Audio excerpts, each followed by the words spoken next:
Aqui, a gente vai ter agora, conduzido pela Natália Coelho, Latina Demais para Ser Minimalista, Moda com Identidade e Soft Power.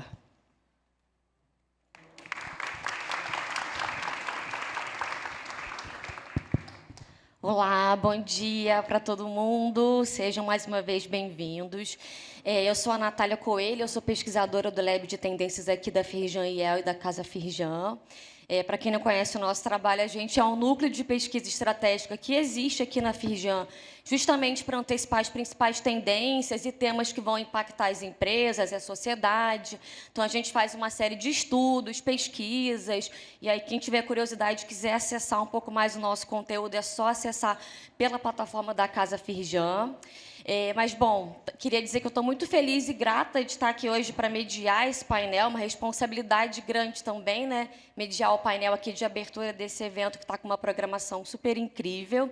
Mas esse tema, especialmente, assim, me chama muita atenção, né? Por isso que eu estou grata e animada de estar aqui para conversar sobre isso, porque, particularmente, enquanto pesquisadora de moda, esses temas sobre construção de identidade de moda brasileira, o design nacional, me interessam muito, né? As implicações também acerca desse debate. Então, como vocês já sabem, esse painel de hoje, né, cujo título é Latina Demais para Ser Minimalista, Moda com Identidade Soft Power, tem como objetivo discutir um pouco, então, como é que essa estética de moda latina, que é muito marcada por cores, texturas, bordados, estampas, claro que não se restringe apenas isso, mas é muito marcada por isso, tem ganhado destaque nesse cenário global. Não só a moda, mas a gente percebe o quanto que a música latina também alcançou aí o topo das paradas mundiais, né? Vários artistas como a Anitta, o Bad Bunny, a Karol G, o cinema também. Então, como que esse ressurgimento aí dessa latinidade, né, tem ganhado destaque? Claro que isso tem uma conexão com o movimento maior de política, né, de movimento na geopolítica global. Então, como que isso é importante, como que isso traz visibilidade para essa moda que é desenvolvida aqui no Brasil, na América Latina, essa moda multicultural, diversa e potente, mas como também existem vários dilemas e riscos acerca disso, né, essa questão da estereotipização, né, da moda, de a gente cair no lugar do exótico, né? Então, esses riscos também que existem acerca desse debate. Então, a gente vai tentar conversar um pouco sobre tudo isso aqui hoje. E aí eu vou chamar aqui, então, né, ao palco para conversar junto comigo. Vou ler aqui rapidamente, né, os créditos. E aí eu vou chamando, vocês podem ir subindo, tem uma escadinha aqui. Então, eu queria chamar aqui para o palco a Marina Roale, que é head de pesquisa do Grupo Consumoteca, publicitária, mestre em mídia cotidiana e design thinker. Na Consumoteca, ela está desde 2014, ela trabalha com consumo e comportamento pelas lentes da antropologia, liderou projetos de consultoria para marcas como Boticário, Ambev, C&A, Walmart, Itaú. Atualmente, ela coordena o time de análise e pesquisa da Consumoteca Lab e faz parte do podcast Caoscast. Obrigada. Prazer estar aqui, gente. Prazer é meu. Tem que olhar para cá para dar... Esse palco a gente fica um pouco perdido. Eu vou chamar aqui agora a Yamê Reis, que é fundadora do Rio Ethical Fashion, é diretora no Instituto Muda Mais e coordenadora de design de moda no IED Rio. Possui uma carreira desenvolvida na liderança de projetos de moda com forte impacto no mercado brasileiro, potencializando capacidades criativas e gerando novos negócios e empresas. Seu foco é colaborar com empresas que desejam contribuir de forma positiva para a construção de uma moda socialmente responsável e com baixo impacto ambiental. Obrigada, Yamê.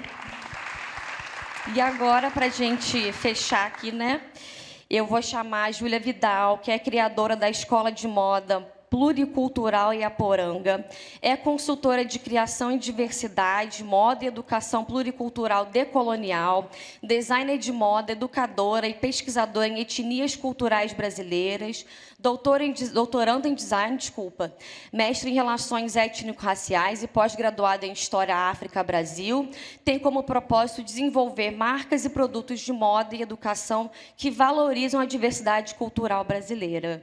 Sejam muito bem-vindas. Vamos sentar aqui agora também.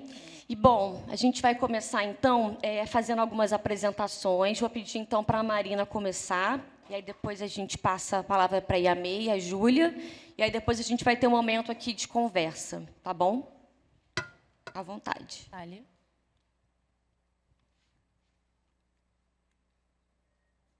Foi. Vamos lá, a gente vai ficar em pé. Ui, peraí, será que Fica à vontade. Que aí eu consigo olhar todo mundo, depois a gente senta de novo. Bem, gente, eu queria começar falando que é um prazer estar aqui. Acho que um evento como esse é muito importante, com tudo que a gente ouviu agora, né? Reconhecer indústria criativa, estar no Rio de Janeiro, né? Falar dessas questões culturais, olhar para a moda com outro olhar, ali para muito além de toda uma questão estética. E como alguém que chega aqui como uma pesquisadora do comportamento, né? Trabalho há anos pesquisando comportamento com um olhar de antropologia do consumo. Queria compartilhar com vocês um pouco do que a gente vem notando em relação a esse olhar da latinidade. E eu gostei muito quando me convidaram para o painel e já me trouxeram, olha, a gente vai ter um painel que se chama Latina Demais para Ser Minimalista. Eu falei, amei, eu não quero nem ler sinopse, mas já quero participar. E gosto em particular porque, acompanhando esse tema, né, e para quem nunca ouviu essa frase, ela surge aí, tem um pouco mais de um ano, e eu fui hackear, porque a gente que pesquisa comportamento, se tem um viral, a gente quer saber de onde veio, né? Quem foi? Quem é o autor da frase? De onde veio? Né? E quando algo ganha muito significado ali na cultura mainstream, é difícil a gente achar o ponto 1. Mas o fato é que no TikTok, no X, que eu ainda não consigo abandonar o Twitter, né? Já vou falar Twitter, como muito resposta de um movimento americano dentro dessas aesthetics, essas trends que tem no TikTok. Uma delas é a Clean Girl, né, que é aquela estética lançada pelas meninas americanas, com aquele cabelinho com gelzinho, com a roupa do Pilate, com matcha, com tons neutros, né, aquela coisa, né, que a gente sabe que traz muito de uma cultura hegemônica, que legitima um padrão de beleza muito único, que por trás dessa ideia da pessoa que usa pouca coisa, que é minimalista, tem muita coisa ali atrás, né? E nasce das brasileiras das brasileiras e latinas de modo geral, mas essa frase, tentando acompanhar essas tendências, olha e fala, peraí, assim, não dá para eu sair e abandonar tudo isso que tem no meu guarda-roupa. Eu tenho muita cor, eu tenho muita coisa. E aí as pessoas começam com latina demais para ser minimalista, né? E é por isso que a gente vê essa frase hoje em plaquinha, em arte, em caneca. E ela acaba virando um meme, né? E como pesquisadora, eu que defendo, estudei meme na academia, no mestrado, defendo que a gente, quando olha meme, acha assim, meme é a subcultura da internet, né? O meme, ele é um termômetro de comportamento. Porque se a gente passa num mundo de economia da atenção, onde você não tem tempo para nada, quando você passa um conteúdo adiante, e o meme ele é vivo, porque ele tem sempre uma piada interna, e você recria, né? Ele vai ganhando camadas e camadas. Então, quando a gente vê um meme, a gente se sente conectado a outras pessoas, né? Por isso que hoje, as relações contemporâneas são movidas a meme. Com quem não tem um amigo que não consegue falar, que não consegue marcar um bar, mas você fala, amiga, lembrei de você, manda um meme. Relacionamento, contatinho no Tinder, manda meme. Meme, hoje, ele tem esse poder. E acaba que isso virou um meme, né? Então, ele é um termômetro e isso é muito importante, porque isso vai além de um viral e mostra um despertar da gente desse olhar para a nossa própria cultura, né? E é um despertar que vai além dessa questão do minimalismo, mas acho que primeiro de um chá de revelação do brasileiro em relação a ser latino, né? Esse aqui é um estudo muito interessante, não dá para ver ali, é de uma consultoria americana, mas em 2016, gente, só 4% dos brasileiros se viam como latinos. E eu lembro de um projeto que eu fiz 6 anos atrás, né? Então, ainda no momento pré-pandemia, de uma marca que tinha uma operação latina, e eles queriam trabalhar com códigos, os códigos que né, conseguissem se conectar com toda a América Latina, que a gente sabe que não é bem desse jeito, mas a gente tinha que entender o que faz o latino ser latino, e a gente tinha que ir a campo, né, fazer uma investigação antropológica, perguntar para as pessoas o que faz você se sentir latino. E a gente foi para vários países, e quando a gente chegou no Brasil, ele falou, mas latino? Latino é o moço que tem a lhama atrás, não sou eu, é o boliviano. E os brasileiros tinham uma dificuldade. A gente sabe que tem uma barreira linguística, uma questão geográfica. E porque a gente foi entendendo nessa pesquisa que a gente conhecia e consumia um conteúdo do que era latino muito do olhar do outro. A ideia de latinidade na cultura global foi construída, sobretudo, pelos americanos, com o olhar estereotipado que eles tinham dos imigrantes que lá chegavam, né? Então, tinha, por exemplo, muito mais produção acadêmica sobre latino, como uma caixinha latino, quando a gente olhava para a academia americana estudando imigrante, Ou quando a gente olhava como os imigrantes latinos nos Estados Unidos se relacionavam do que aqui. Então, a gente ainda tinha uma questão de reconhecimento e de pertencimento muito grande. Até que a gente começa aí um momento que a gente chama de renascença latina. E ele tem aí um pontapé muito importante com a geração Z. Sei que a geração Z é polêmica, toda hora ela está na matéria do jornal, o povo acha que eles não querem trabalhar, que eles não querem fazer isso, que eles estão com ansiedade, estão com depressão. Mas, gente, é difícil virar adulto no mundo de hoje. A gente tem que lembrar que eles, na vez deles, parece que o mundo está acabando. Mas a geração Z ela tem uma coisa interessante, que eles conseguem já... Enquanto os millennials, que foi a geração anterior, é uma geração que, na sua juventude, consumiu muito daquele conteúdo hegemônico, Sessão da Tarde, filme americano, aquela coisa imperialista, aquela coisa do American Dream, essa geração, por consumir, ser a primeira geração nativa digital do mundo, geração Z não conhece o mundo sem internet, gente. Eles já nasceram, a coisa já existia. Então, eles conseguiram descentralizar um pouco esse olhar só da cultura americana e consumir e ter acesso a outras coisas. Claro que de um jeito um pouco pasteurizado, massificado, mas é por isso que hoje a gente vê K-pop, a gente vê a cultura asiática. Né? Se eu converso hoje com um jovem Gen Z, ele quer aprender coreano, não é mais o inglês. Né? Ele tem já outro contato. E, a partir desse olhar de outras culturas, de querer fazer parte do mundo, esse Gen Z começa a olhar para outras culturas e também encontrar pontos de interseção com a América Latina e se entender. E aí, esse estudo que a gente fez lá na Consumoteca, em 2022, foi muito interessante, porque 84% da Gen Z latina declarou que tinha orgulho dessas raízes latinas e 76% entendiam que dizer que era latino dizia muito sobre sua identidade. Então, é muito provável que, se esse meme surgisse 5, 6 anos atrás, a gente ia falar brasileira demais para ser minimalista. Né? E quando a gente fala latino demais, é sinal de que, apesar das diferenças, a gente reconhece que tem algo que nos une ali e que é muito interessante. Então, tem uma potência nisso. Né? E esse momento de renascença latina, ele é justamente o momento onde a gente quer se reapropriar dessa ideia e desse estereótipo que foi construído do latino, muito da visão americana, que, quando o latino aparece, ele é sempre estereotipado, ele é sempre alguém sem letramento, sem escolaridade, ou muito sexualizado, sempre aquela película amarelada, fotografia amarelada. A América Latina sempre foi mostrada como lugar de escassez, né, nos filmes americanos. E agora é como a gente fala, olha, a gente quer aparecer, mas a gente quer dar o nosso ponto de vista, né, que era do olhar do colonizador. Então, é um momento onde a gente não é mais a região descoberta, né, mas é uma região que já tinha muita coisa aqui acontecendo, já tinha muita história. O que acontecia aqui? É aquele lugar do subdesenvolvido para um lugar inovador, que tem abundância, que consegue transformar essa escassez. Né? Aquele lugar do hegemônico, a gente mostra outros atores. Do cafona, né? A América Latina tinha muito esse lugar da latinidade como uma cafonice. Né? E, de repente, a gente leva isso para a originalidade. Então, essa cultura que é herdada por uma cultura resgatada. Então, é quase como se a gente pegasse, trazendo para o Brasil, o complexo do vira-lata, que por muitos tempos a gente teve, e falar, olha, a gente pode ser vira-lata, mas ser vira-lata nunca foi tão legal, e a gente vai mostrar o nosso jeito, e você vai querer ser vira-lata como a gente. Não é à toa que, quando os gringos chegam aqui hoje, a gente se orgulha do que a gente tem de mais único, e não fica naquela lógica de tentar copiar. A gente passou muito tempo achando que precisava copiar o outro, copiar o estrangeiro, copiar o norte global para ter valor. Então, esse é um momento onde, sim, eu quero estar na vitrine do mundo, mas eu quero trazer o meu ponto de vista sobre essa história. Então, ter esse movimento, ter figuras hoje na música, né? Então, todo esse material de soft power que vocês trazem aqui, mas ter no esporte, na música, na dança, na moda, ter pessoas que estão colocando a América Latina, de modo geral, na vitrine global, é muito importante.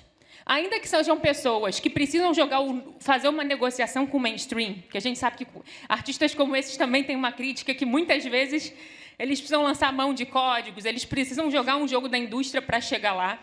Mas a gente tem visto como estratégia interessante, muitos deles jogaram o jogo da indústria, até de se apagar um pouco para entrar, e depois eles começam a trazer suas raízes e aproveitar esse espaço. Né? Então, tem tido uma estratégia importante ali, que isso faz, a partir do momento que você olha para o Bad Bunny, para um J Balvin, um jovem Gen Z, ele olha e fala, opa, eu quero mais esse cara, e me identificar com ele, do que só com uma cultura americana, europeia, enfim, e todo esse lugar. Então, tem um movimento aqui que faz a gente entender que essa latinidade que surge não é só uma tendência passageira, né? Ele é um movimento de resgate.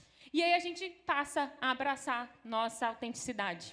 Num mundo onde a autenticidade virou uma palavra da moda, né? Porque na rede social todo mundo quer ser autêntico, a gente foi entendendo que essas singularidades da nossa cultura e das nossas culturas, né? Porque tem muita coisa acontecendo, é o que nos faz único, né? Então, trazer essa autenticidade para jogo. Então, tem muito conteúdo nas redes sociais hoje, de jovens, de pessoas, mostrando, olha, como eu me orgulho da minha cultura, e olha aqui o que me conecta, né? Então, de repente, a gente se conecta do prato de comida, do que a gente faz, do jeito que a gente se veste, e do jeito que a gente festeja, né? Então, isso está muito conectado com esse espírito do tempo. E aí, acho que aí que a gente desemboca, então, e abrindo um contexto aqui para a gente ouvir essas outras vozes, né? Essa importância, então, de, por trás desse Latina Demais, que parece um meme, a gente está vendo um movimento, né? Acho que é um despertar aí muito forte de como a gente está olhando para essa cultura e de como a gente está se reapropriando.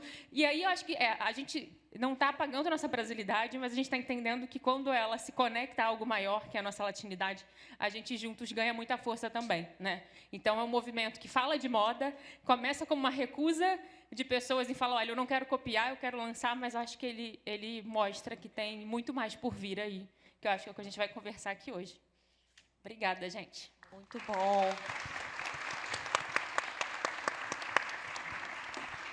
Maravilhoso, Marina. Obrigada. E agora a gente passa, então, para a Yamê. Bom, vou levantar também, né? Tem uma apresentação aqui. Deixa eu ver se eu...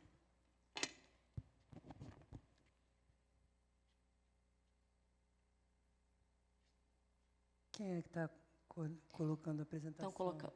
Foi. Então, eu vou tentar trazer um pouco mais concretamente, assim, para falar de moda especificamente, né? O Bad Bunny aparece aqui de novo, porque eu vou marcar a chegada dele como um momento onde essa latinidade explode pelo mundo, né? Através da música dele, que é um porto-riquenho, e ele já foi top número 1 do Spotify. Isso não é pouca coisa, né? A Anitta também faz parte desse movimento. E como a moda se conecta muito rápido a esses movimentos globais, logo você vê a chegada de marcas globais de luxo, como Gucci, Jacquemus, Louis Vuitton, Burberry, a própria Adidas, imediatamente se conectando a essa força da música dele. Então, mas isso nem sempre foi assim, né, gente? Junto com isso, a gente tem um movimento também de apropriação dessa cultura, que sempre foi tida como exótica, né? Ela passa a ser valorizada através da cópia invertida, né? Através da cópia que não é mais uma cópia, é uma apropriação de uma cultura que é ancestral e que começa a dizer, não, espera aí, isso não pode, isso está errado. Então, o México passa a ser o número 1 dessa apropriação, né? Porque a cultura mexicana é muito colorida, é muito rica de bordados e de tradições. E você vê, então, as marcas globais copiando indiscriminadamente, e o México começa a protestar e criar leis e dizer, não, isso não pode. Não foi só o México, tem vários outros países que criaram legislações para proteger suas culturas dessa apropriação da moda. O caso da Prada, né? A Prada já mais de uma vez já passou por essa cópia, né, de sandálias que a gente reconhece como sandálias características de Pernambuco, enfim. E aí, para falar que o Brasil realmente ele está surfando nessa onda global desse reconhecimento, dessa cultura que foi tida como exótica, que hoje ela quer ser mais reconhecida, quer ser mais entendida. Então, quando a gente vê um filme como Ainda Estou Aqui, o sucesso desse filme, né, dessa indústria também, que também é criativa, que é o cinema, ou você vê o Rabanne vindo para o Brasil para fazer o lançamento de um perfume, né, esse reconhecimento dessa cultura, que também não deixa de ser uma certa apropriação desses valores e desse território, né?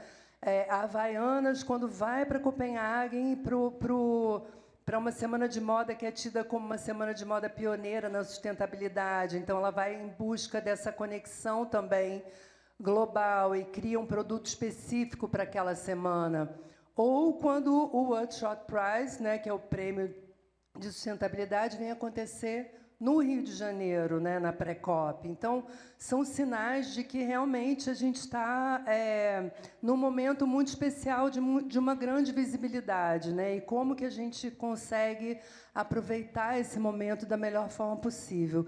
E aí, aqui tem um vídeo, não sei se a gente vai conseguir passar, mas esse vídeo mostra um prêmio latino-americano para moda. E é um prêmio que ele fez agora a sua segunda edição. O Brasil estava em todas as categorias desse prêmio. Ele é um prêmio que premia estilistas, designers, marcas, marcas de impacto, artesanato, styling, fotografia, as profissões da moda estão contempladas aqui. E o Brasil realmente teve um destaque em todas e teve algumas premiações também. A gente consegue passar o vídeo? Vai passar. Ah, tá. Epa, peraí, que eu passei adiante. Deixa eu voltar aqui. Aqui. Consegue passar? Eita, de novo. Pronto, pode passar.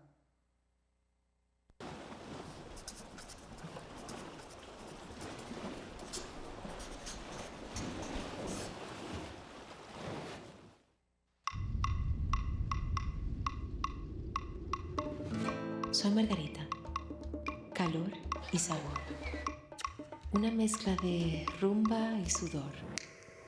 Soy puro, guayabera, tango y corazón. Soy resistencia y soy folclore. Pero el amor no me ciega a la lucha que me lleva. He sufrido corrupción y violencia. Soy resiliente al dolor y delincuencia. He vivido pobreza y dictadura sin perder mi maraca y mi soltura. ¿Y si somos diseñadores de nuestra propia pasarela? ¿Por qué soñamos fuera y cruzamos fronteras? Somos tierra bendita, donde nacen tejidos, mares, cordilleras y paisajes, inspirados en tradiciones ancestrales, donde florecemos tendencias y cosechamos diversidad. ¿Qué representamos detrás de lo que posteamos? El reflejo es una copia. La moda es libertad, expresión, arte y revolución. El hilo que mantiene unida a nuestra gente querida. Queremos cambio e inclusión. Sin razas, géneros, fronteras ni edad. Es hora de ser libres, vivir sin miedo, sin límites ni tabúes. Encontrar abundancia en medio del aguacero. Somos el talento que florece,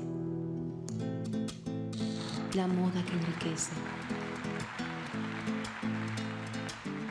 el cambio que permanece.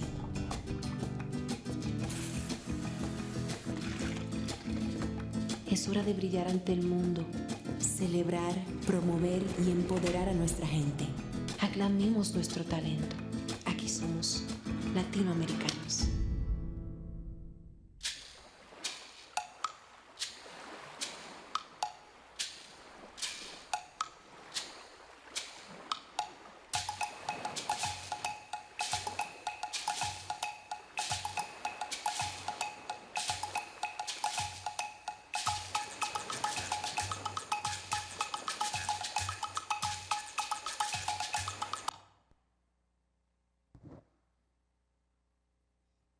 Eu acho esse filme, além de lindo, né? Eu adoro ver, já vi milhões de vezes.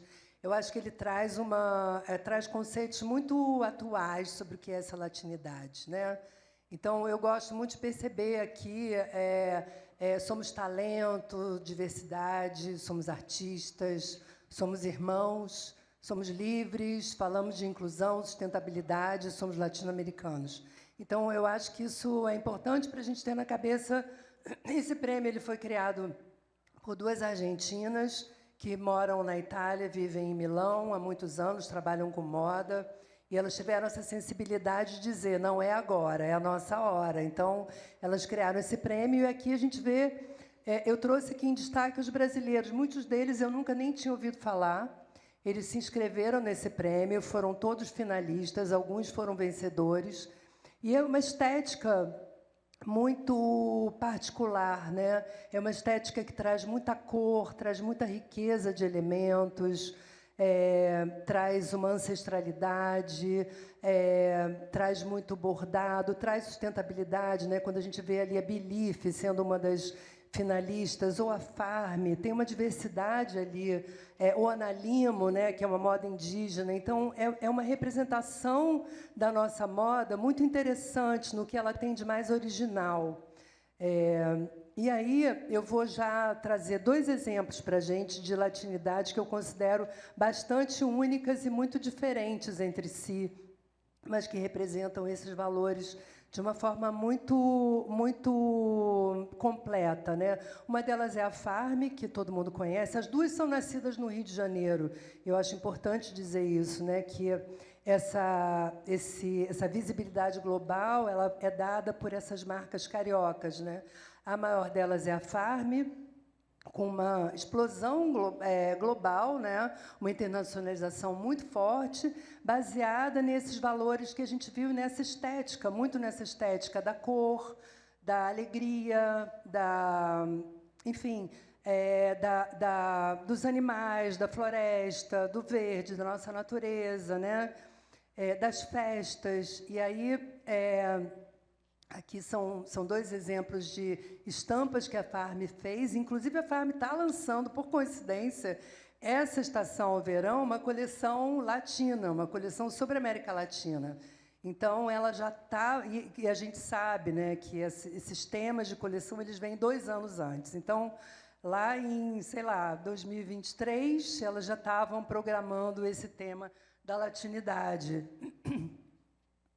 E aqui são algumas estampas, né? E a gente vê essa inversão do mapa que a Marina já tinha trazido aqui, né? Ih, gente, esse negócio aqui tá bom. Espera aí, deixa eu voltar aqui. Essa inversão do mapa, né? Que é a moda decolonial, né? Dizer, não, gente, está aqui, vamos fazer o mapa invertido, né? O sul agora virou o norte, o que era o norte são os valores do sul. Enfim, e aqui um pouco dessa estética que a Farm está explorando, um cinto escrito latina, reafirmando que a gente está dentro de um contexto maior, que não é só Brasil, reconhecendo, como a Marina disse, né, que nós somos parte, né, desse universo também de latinidade. Aqui, ela começa já há mais de 5 anos com uma parceria com as Mulheres Yauanauá, no Acre. E esse é um projeto que não dura uma coleção, ele é perene, ele existe até hoje, né?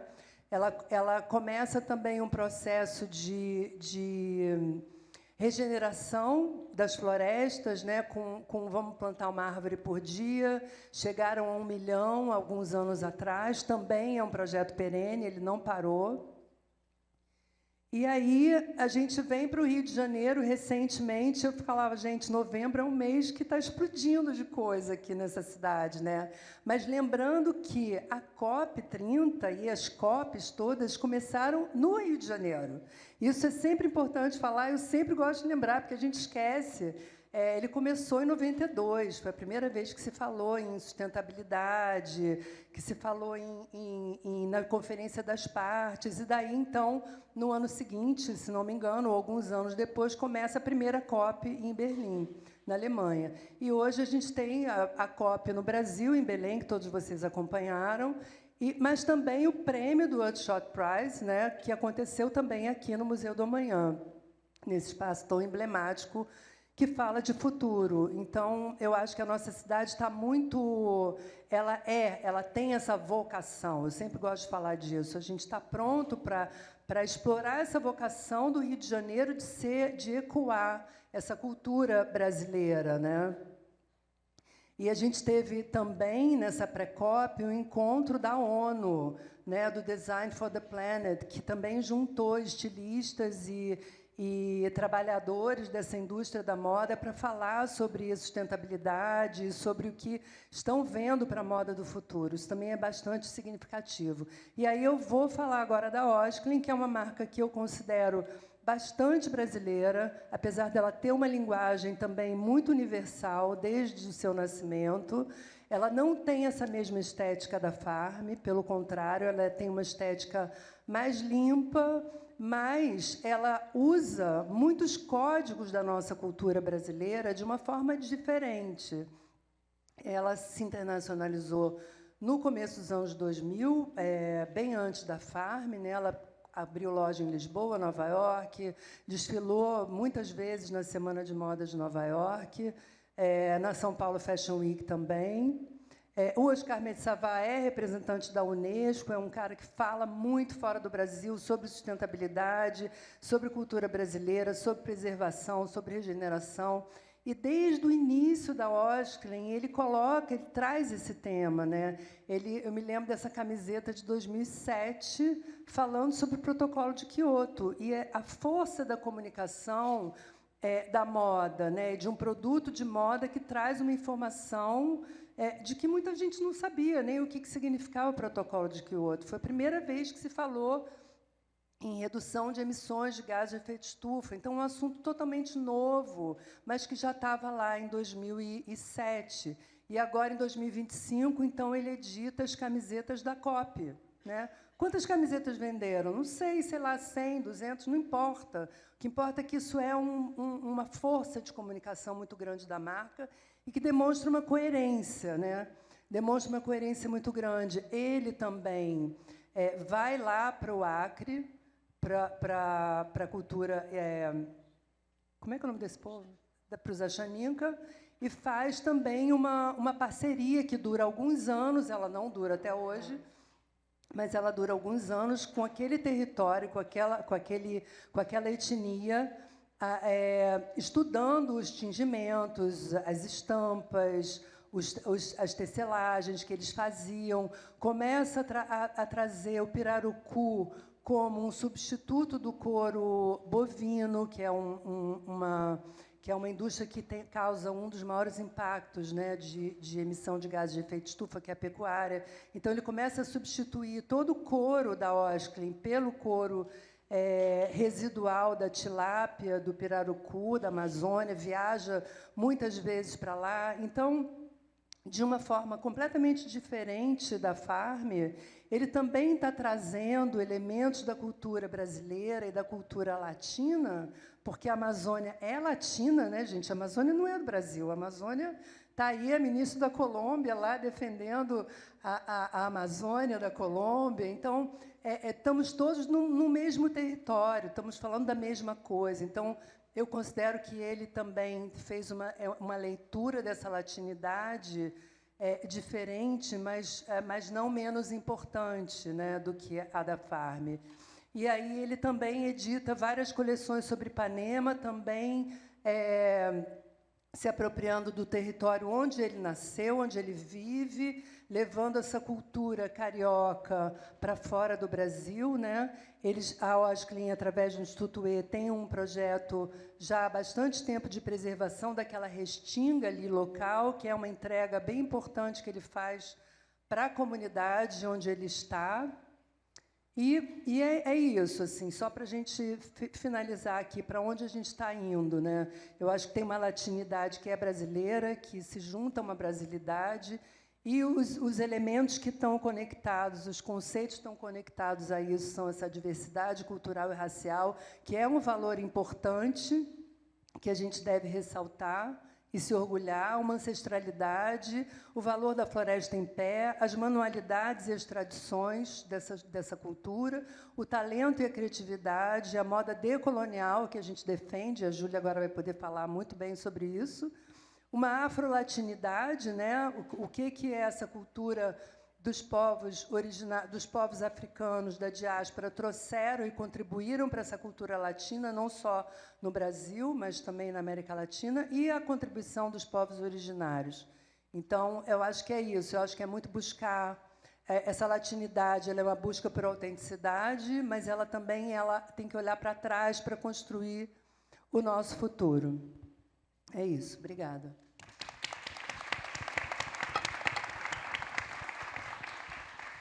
Vamos lá, Júlia.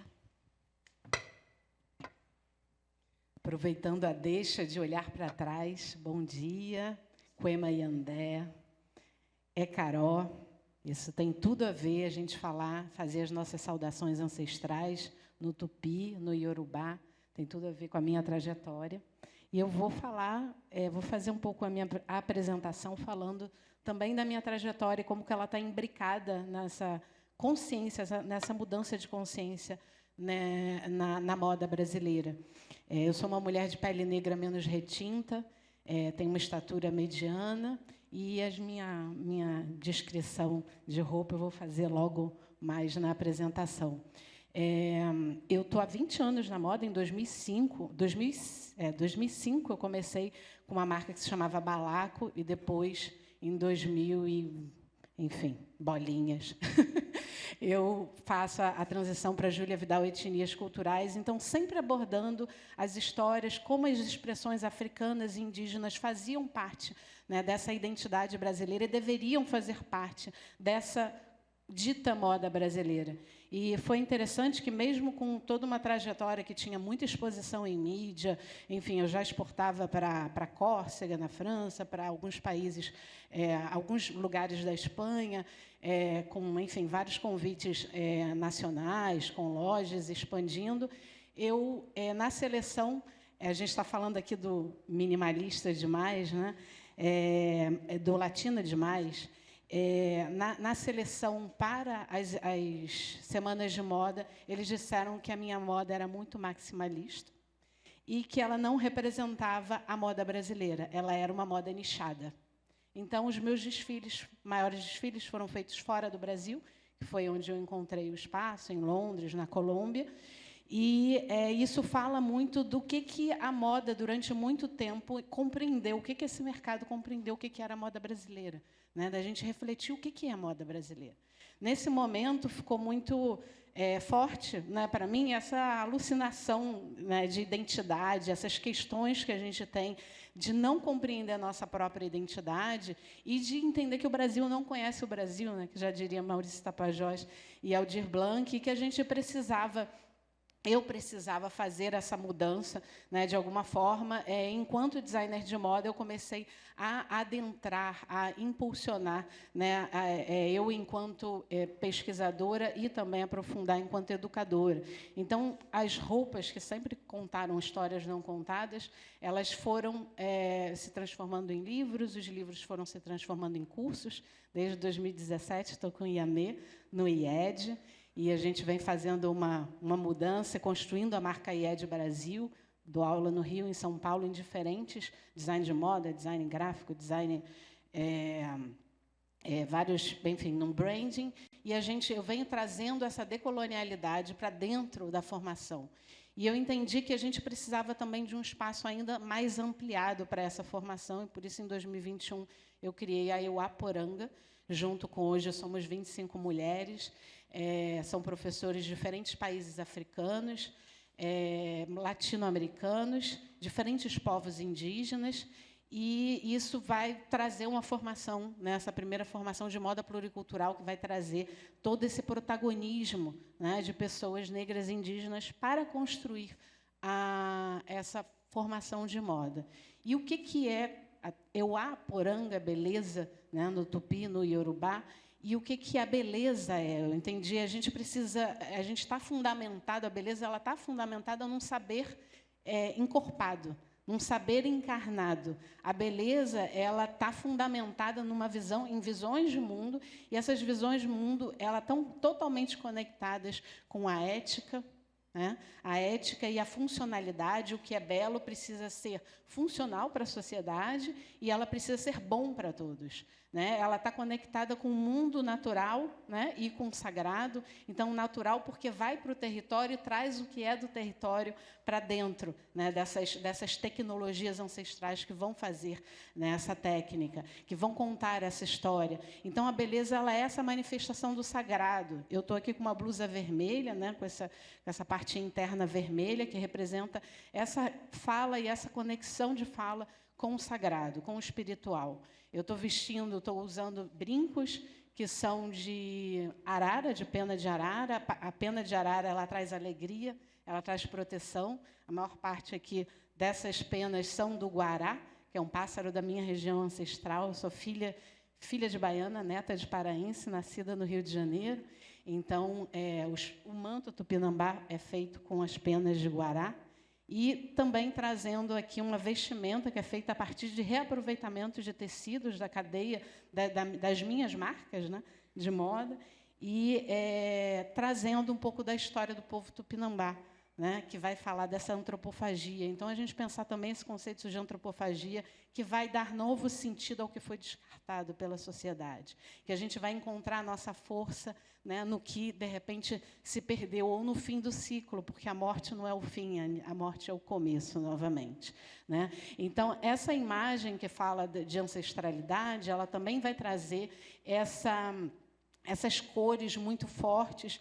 Esse tecido é um tecido Axante, que é de Gana, né, de um povo Axante, que é de Gana. É um tecido que se chama Kita ou Kente.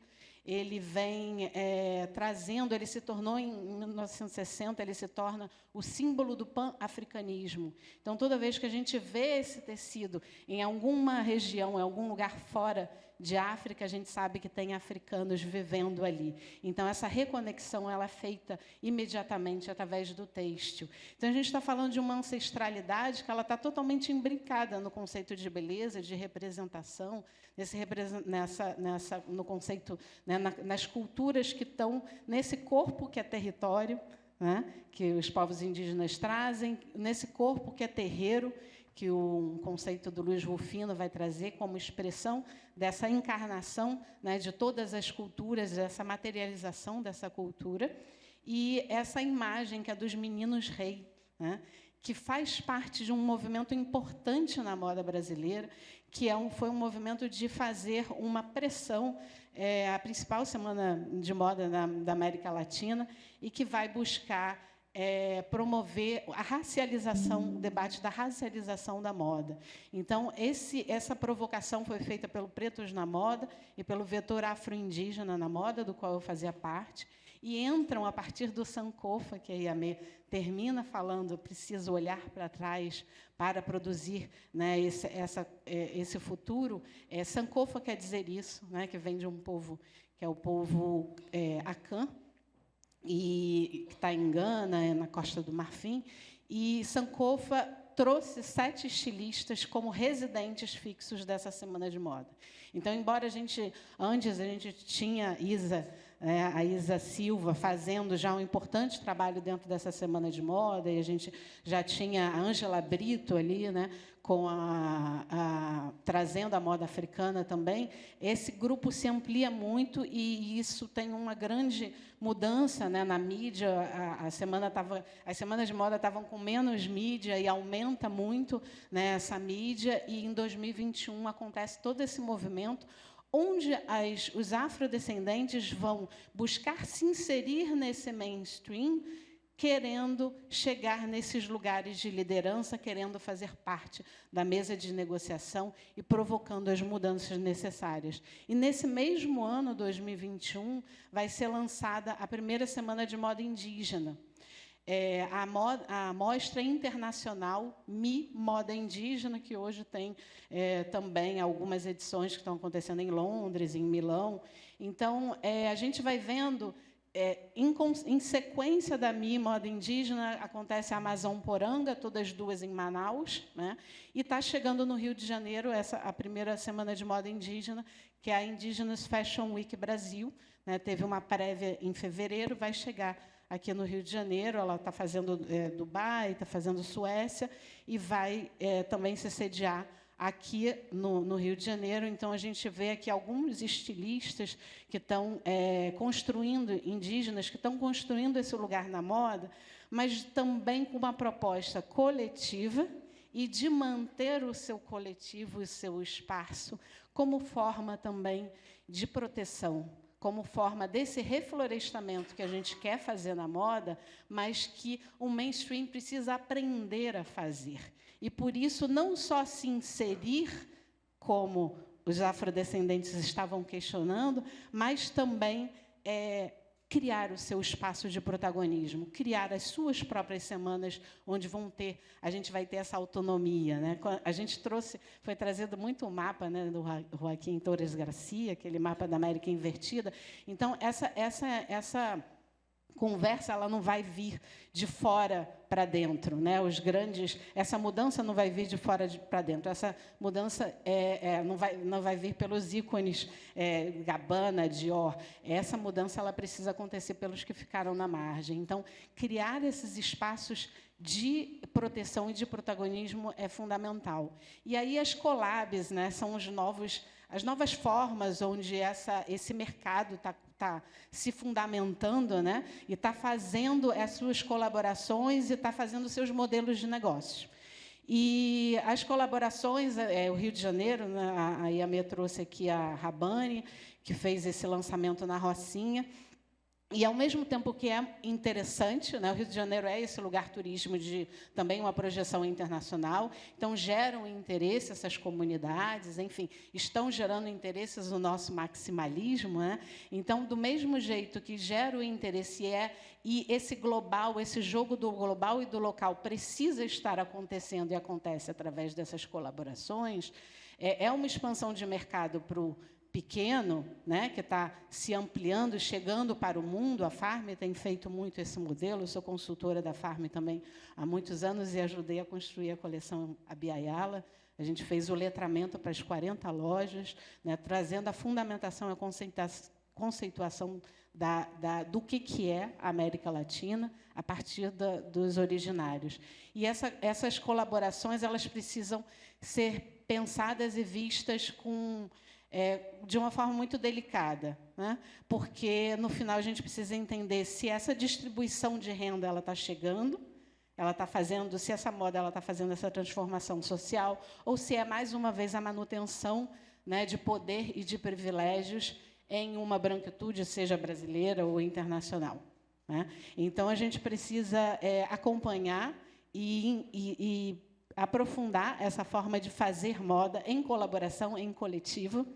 E se a gente, durante tanto tempo, a gente demorou para se entender latino, né? Se foram tanto tempo para que essa expressão maximalista pudesse chegar até nós e a gente se entender latino a partir do nome que o colonizador nos deu, que foi América, que veio de Américo Vespúcio, quanto tempo mais a gente vai demorar para assumir os nossos nomes identitários, os nossos nomes originários, que são Abiyala, Tawantinsuyo, Pachamama, Walmapu, Pindoramaí. Deixo essa reflexão para vocês.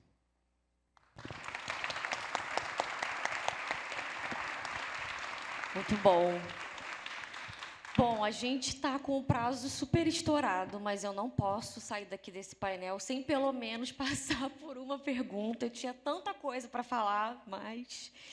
Bom, vou começar, então, perguntando rapidamente, já está até levantando a placa ali para mim, sobre essa questão do valor simbólico na moda. Então, a gente já sabe que isso, de fato, né, essa brasilidade, latinidade gera esse valor simbólico, mas eu queria saber um pouco sobre a opinião de vocês, né, sobre até que ponto essa narrativa, esse valor simbólico da moda latina e brasileira gera ganhos comerciais reais para o setor, né? Porque, se a gente for olhar dados do Ministério da Economia, em relação à balança comercial do setor, a gente percebe que a gente importa mais do que exporta, né? E não só isso também, né? O trabalho da Michele Michetti, que é uma socióloga brasileira, que é maravilhosa, no livro dela, Moda Brasileira e Mundialização, ela aponta também essa questão, né? Se, de fato, esse valor simbólico ele gera reconhecimento e valor financeiro para marcas pontuais, ou, né, para alguns atores da cadeia da moda, ou para o setor como um todo, se isso se reverbera, né? Então, queria ouvir um pouco de vocês, o que vocês acham sobre isso. Quem quer começar falando?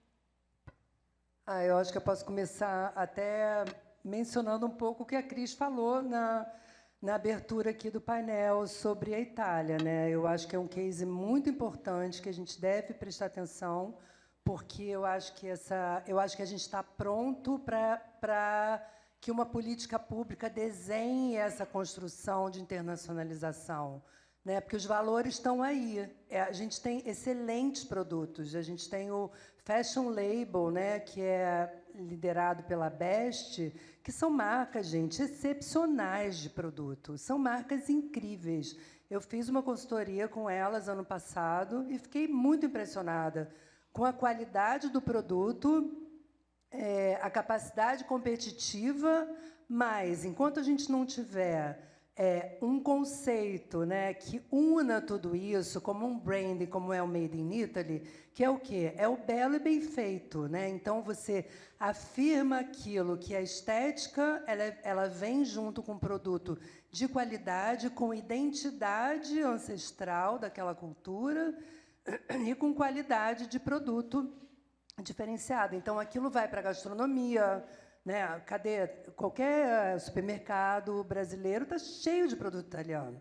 Cheio. Todos com a bandeirinha, todos com a identificação do Made in Italy. Cadê o Brasil? Então, o Brasil precisa começar a construir essa política também de internacionalização. Senão, o que a gente vai ter são marcas que, no seu caminho solitário, como a Farm, conseguem, com muito esforço e muito investimento, porque estamos falando de um investimento absurdo para competir num mercado muito mais maduro que o nosso, né, um mercado global, que conseguem chegar lá. Muita gente vai ficar pelo caminho se a gente não tiver esse guarda-chuva protetor que leve o nosso produto com o valor que ele merece e que ele já tem. Então, eu acho que a gente está falando aí de algo maior, que não depende só de cada marca separadamente. Queria complementar também, eu acho que quando a gente pensa esse case da Itália, acho que também vale a gente lembrar que há quanto tempo a Itália tem espaço e visibilidade para falar por si, né? E quanto tempo a gente tem nessa projeção. Então, eu acho que a gente está num momento também, tanto quanto a cultura brasileira como reconhecimento latino, de negociação, que eu acho que ela é muito importante, de negociação interna. O que a gente é? Se a gente não consolidar internamente a nossa narrativa, Júlia trouxe muito, né, que narrativas são essas, que história a gente tem para contar, a gente também não se alinha e não cria essa unidade para ter um branding, para ter para fora. Então, eu acho que a gente está nesse momento muito de se entender. A gente acabou de se entender como latino. O Nestor Garcia Canclini, ele fala muito que latinidade ela está muito mais na interação entre partes do que num todo. Porque não vai ter um latino, né, de ponto. No Brasil, a gente não é um brasileiro só, mas a gente entender que quais são nossos pontos de interseção, quais são nossas diferenças. E ele fala muito dessa questão de que a latinidade ela está em disputas simbólicas também. Então, quando a gente rivaliza o futebol com a Argentina, a gente está exercendo rivalidade, a gente está exercendo latinidade também. Então, acho que é entender que códigos são esses. Acho que a gente está num momento muito de... Por isso que eventos como esse são super importantes. Porque é com essa troca que eu acho que a gente vai negociando e entendendo que narrativa é essa que a gente conta para a gente, quem a gente é, para a gente levar para o mundo, né? Senão a gente perde o controle da nossa narrativa. E isso foi a vida inteira, assim, né? Como é que a gente se apropria disso? A gente tem essa dentro, eu acho que para o mercado interno, o Paulo Borges trouxe o dado, né, que 95% da moda brasileira, de fato, ela é feita, vendida e escoada para o mercado interno. Então, a gente, de fato, está com essa... há pouco tempo, né, em 2021, foi compreendido pela ascensão da classe C e D, e que esse mercado é composto também por pessoas pardas e negras, né, e que tinham poder aquisitivo para comprar, então a moda vai se modificando nesse sentido. Mas, realmente, eu acho que a gente precisa, eu só vejo a necessidade, realmente, da gente fazer essa América invertida, da gente ecoar e acreditar no que a gente produz, na qualidade que a gente produz. A gente teve uma mesa de debates na aldeia Maracanã recentemente, juntando povos e formas, tecnologias tradicionais na aldeia Maracanã, da Amazonas e daqui do Rio e de alguns lugares do Nordeste. E tinha uma pessoa da Bélgica que falou justamente da dificuldade de trabalhar com um produto brasileiro internacionalmente, porque o storytelling não estava bem, né, organizado por causa da bandeirinha, por causa das assinaturas, e que outros produtos acabavam, porque a gente não tinha essa padronização, e, por isso, outros produtos acabavam entrando, né, no mercado. Mas, entendendo também, e jogando para o outro lado, a indústria a África, né, que foi, enfim, acometida por toda a invasão de uma indústria europeia, primeiro os holandeses e agora, já desde 2012, o maior produtor de tecidos africanos é a Inglaterra. Eles têm eu acho que é um caso interessante de quando você faz parte, esse agenciamento a partir da compreensão, dessa total compreensão da sua cultura e da sua força cultural. Então, mesmo que a produção tivesse começado e a criação das estampas africanas estivessem acontecendo fora de África, elas não conseguiam ser vendidas porque o mercado interno precisava que as estampas fizessem parte do seu cotidiano. E, para isso, precisou que as vendedoras do Togo, e que depois, né, que vão se expandir por toda a África Ocidental, que essas vendedoras criassem as narrativas, nomeassem as estampas e participassem da venda para que eles pudessem ganhar o mercado africano e o mercado afrodiaspórico, que vende para vários outros países do mundo. Então, esse agenciamento, por causa disso, uma das fábricas da Vlisco, que é essa principal empresa, ela teve que se sediar na Costa do Marfim. Enfim, começaram colaborações, os lançamentos têm que acontecer primeiro em África, para depois acontecer em Nova York, para depois acontecer em outros países. Então, a gente precisa entender que a gente tem esse potencial, né? E que a nossa força está nessa nossa identidade, na nossa originalidade, que a gente precisa se entender mais do que brasileiro, também um ser do Pindorama. Perfeito. Gente, eu queria agradecer. A gente tinha muito mais para falar e para conversar, mas a gente não tem tempo suficiente aqui. Mas foi ótimo conversar, né, esse pouquinho de tempo com vocês. Muito obrigada pela participação. Espero que a gente tenha uma outra oportunidade em outro momento. E obrigada também quem assistiu até agora por ter acompanhado. Espero também que a gente tenha contribuído aí, né, para o conhecimento de vocês também. Obrigada. Obrigada.